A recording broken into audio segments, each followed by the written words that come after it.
আসসালামু আলাইকুম সবাইকে। বিভীষণের প্রতি মেঘনাদ কবিতার একটা প্রারম্ভিক ক্লাস আমরা নিয়েছিলাম আমাদের পাসওয়ার্ডের ফেসবুক পেজে। তো আজকে হচ্ছে সেটা পর্ব 2। এই পর্বে মূলত আমরা মূল কবিতার মধ্যে চলে যাব এবং পুরো কবিতাটা যেহেতু অনেক বড় একটি কবিতা, বলা চলে একটি কঠিন বা দুর্বোধ্য স্বভাবের একটি কবিতা, সেহেতু আমরা এই কবিতাটাকে বিভিন্ন পার্টে পার্টে খুব ছোট ছোট করে করে সহজভাবে সাবলীলভাবে উপস্থাপন করার চেষ্টা করব, যাতে আপনাদের কাছে কবিতার অর্থটা ভাবটা ঝরঝরে লাগে। যাই হোক, আসুন কবিতার প্রারম্ভিক যে লাইনগুলো। এতক্ষণে অরিন্দম কহিলা বিষাদে, জানিনু কেমনে আসি লক্ষণ পশিলয়ে রক্ষপুরে। এতক্ষণে অরিন্দম, খেয়াল করেন এই অরিন্দম শব্দটাকে যদি আমি একটু ভাঙি, অরিন যোগ দম, এই দম মানে হলো দমন করা, রাইট? আর এই যে অরি বা অরিন, এটা মানে হচ্ছে শত্রু। তার মানে কি দাঁড়ালো? শত্রুকে যিনি দমন করেন, হ্যাঁ, তাকে বলা হচ্ছে অরিন্দম। তো এই অরিন্দম মূলত হচ্ছে একটা উপাধি।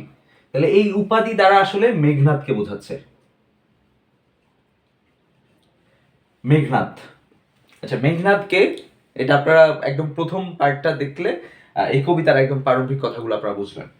আচ্ছা, এতক্ষণে অরিন্দম কহিলা বিষাদে, কহিলা মানে বললেন, বিষাদে, বিষাদে মানে খুব দুঃখ নিয়ে, হতাশা নিয়ে। তার কারণ হলো তিনি বুঝতে পারলেন, এই যে জানিনু কেমনে আসি, জানিনু জানলাম, কেমনে কিভাবে, আসি লক্ষণ, লক্ষণকে ওই যে অযোধ্যা রাজ্যের রাজা দশরথের সন্তান, রামের ছোট ভাই, বনবাসী, সেই লক্ষণ। পশিল, পশিল মানে হচ্ছে প্রবেশ করলো, প্রবেশ করলো এই রক্ষপুরে। রক্ষপুর বলতে কি বোঝাচ্ছে? মানে স্বর্ণলঙ্কা দ্বীপ বা স্বর্ণলঙ্কা রাজ্য। আদতে এই রক্ষপুর দ্বারা মূলত বোঝাচ্ছে নিকুম্ভিলা যজ্ঞাগার, নিকুম্ভিলা, নিকুম্ভিলা যজ্ঞাগার। তার কারণ হলো মেঘনাদ নিকুম্ভিলা যজ্ঞাগারে অগ্নিদেবের পূজারত অবস্থায় ছিলেন। ওই অবস্থায় কি করেছে? লক্ষণ এসে তাকে মানে যুদ্ধের আহ্বান করছে। এখন মেঘনাদ এই যে বলেছেন এতক্ষণে অরিন্দম কহিলা বিষাদে, মেঘনাদ খুব দুঃখ ভরাক্রান্ত, খুব হতাশার সাথে বলেছেন যে আমি এতক্ষণে বুঝতে পেরেছি যে এই লক্ষণ কিভাবে এই রুদ্ধদ্বার মানে নিকুম্ভিলা যজ্ঞাগারে খুব সাধারণ মানুষ সহজে মানে প্রবেশাধিকার ছিল না। এই রুদ্ধদ্বার নিকুম্ভিলা যজ্ঞাগারে কিভাবে প্রবেশ করলো লক্ষণ, সেটা তিনি বুঝতে পেরেছেন। কিভাবে? ওই যে বিভীষণের সহযোগিতায়। হায় তাত, তাত, তাত শব্দের অর্থ হচ্ছে পিতা। এই বইটাতে পিতৃব্য বা চাচা অর্থে এই তাত শব্দটা ব্যবহৃত হয়েছে। মূলত এই তাত শব্দটার অর্থ হচ্ছে পিতা। আচ্ছা, উচিত কি তব এ কাজ, তব মানে হচ্ছে তোমার, এ কাজ।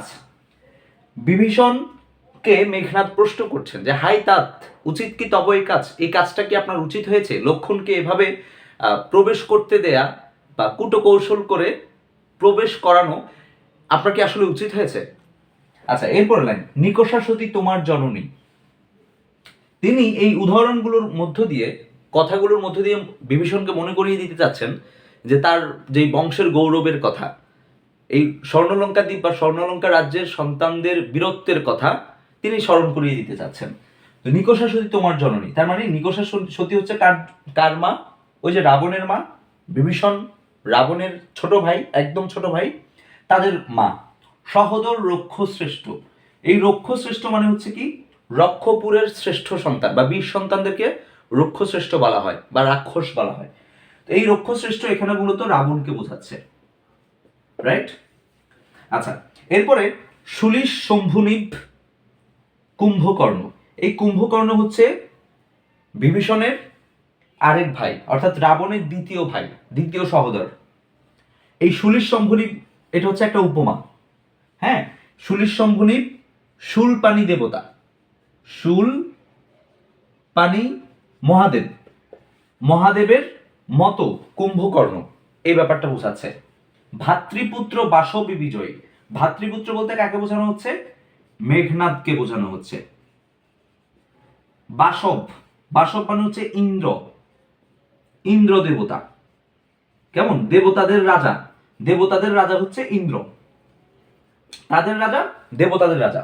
তার মানে ভাতৃপুত্র বাসব বিজয়ী, বাসব বিজয়ী বলতে যেই ভাতৃপুত্র, যেই ভাতিজা দেবতাদের রাজা ইন্দ্রের সাথে যুদ্ধ করেও জয়লাভ করেছে, আপনি সেই ভাতিজার বা সেই ভাতৃপুত্রের চাচা, আপনি নিকষা সতীর সন্তান, আপনি আপনার ভাই রক্ষশ্রেষ্ঠ রাবণ, আপনার আরেক ভাই শূলপাণি মহাদেবের মতো কুম্ভকর্ণ, আর আপনি সেই মানুষ হয়ে কিভাবে লক্ষণের মতো একটা লোককে এই স্বর্ণলঙ্কা দ্বীপে প্রবেশাধিকার করানোর মানে প্রবেশ করানোর একটা কৌশল আপনি চেলেছেন?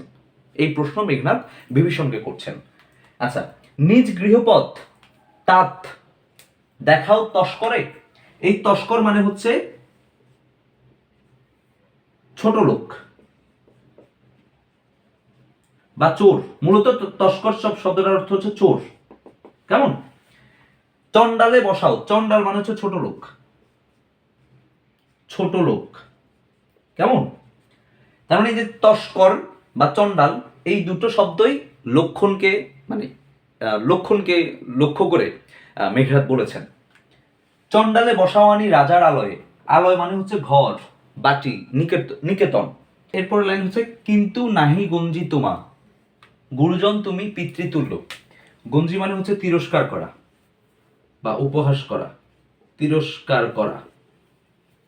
কিন্তু নাহি গঞ্জি তোমা, গুরুজন তুমি পিতৃতুল্য। তাহলে গুরুজন পিতৃতুল্য কাকে বলছে? বিভীষণকে। ছাড়ো দ্বার, দ্বার মানে দরজা, দরজা ছাড়ো, যাব অস্ত্রাগারে। অস্ত্রাগারে, অস্ত্রাগার মানে তো বুঝছেন, একদম সহজ কথা। অস্ত্রাগার শব্দটাকে যদি আমি একটু ভাঙি, দেখেন অস্ত্র, অস্ত্র যোগ আগার, আগার মানে হচ্ছে কি স্থান, আর অস্ত্র একটা কি নাম শব্দ। খেয়াল করেন, অস্ত্রের শেষে কিছু নাই মানে কি আছে? অ আছে। আর এখানে কি আছে? আ আছে। এই অ যোগ আ কেমন? সমান সমান আ হয়েছে, মানে আকার হয়েছে। এটা হচ্ছে স্বরসন্ধির একটা উদাহরণ।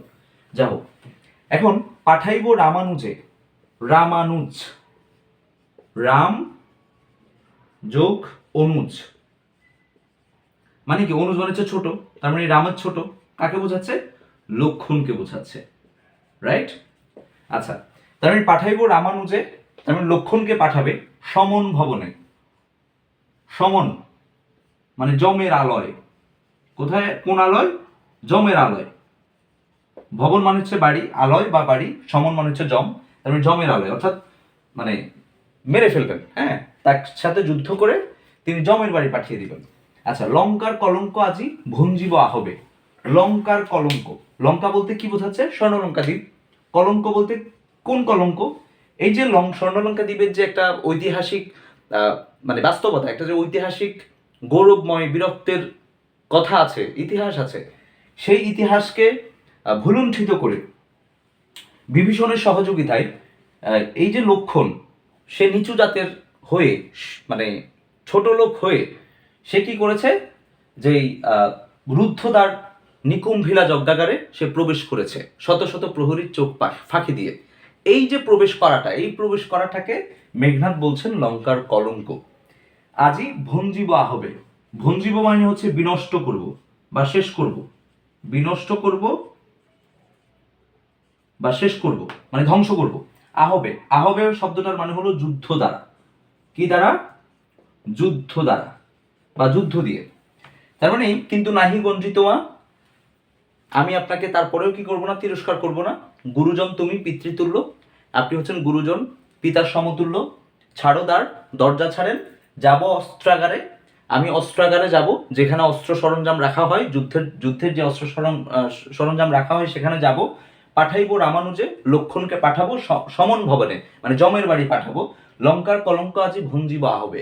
এই যে লক্ষণ এখানে প্রবেশ করলো, সেই কলঙ্কটা তিনি কি করবেন? যুদ্ধের মাধ্যমে ধ্বংস করবেন বা বিনষ্ট করবেন বা মুছে দেবেন। তার মানে বীরদের সবচাইতে বড় দৃঢ়তা হচ্ছে, দৃঢ় প্রতিজ্ঞা হচ্ছে, মানে বীরত্বের সৌন্দর্য হচ্ছে সে যুদ্ধ দিয়ে জয় করতে চায়, সে যুদ্ধের মাধ্যমে শত্রুকে পরাজিত করতে চায়। কিন্তু লক্ষণ কি করেছে? লক্ষণ কিন্তু শত্রুকে পরাজিত করার জন্য সম্মুখ যুদ্ধে সে রাজি হয়নি। সে কৌশলে মানে পেছন থেকে এসে বিমুখে সমরে যে যুদ্ধটা আমরা পরবর্তী লাইনগুলোতে আমরা দেখতে পাবো, রাইট? তো আশা করছি এই পর্বের আলোচনাটা আপনাদের কাছে ঝরঝরে লেগেছে। ভালো লেগেছে। ধন্যবাদ সবাইকে। পরবর্তী আলোচনায়, পরবর্তী পার্টে সবার সাথে দেখা হচ্ছে ইনশাআল্লাহ। আসসালামু আলাইকুম। সে পর্যন্ত পাসওয়ার্ডের সঙ্গে থাকুন।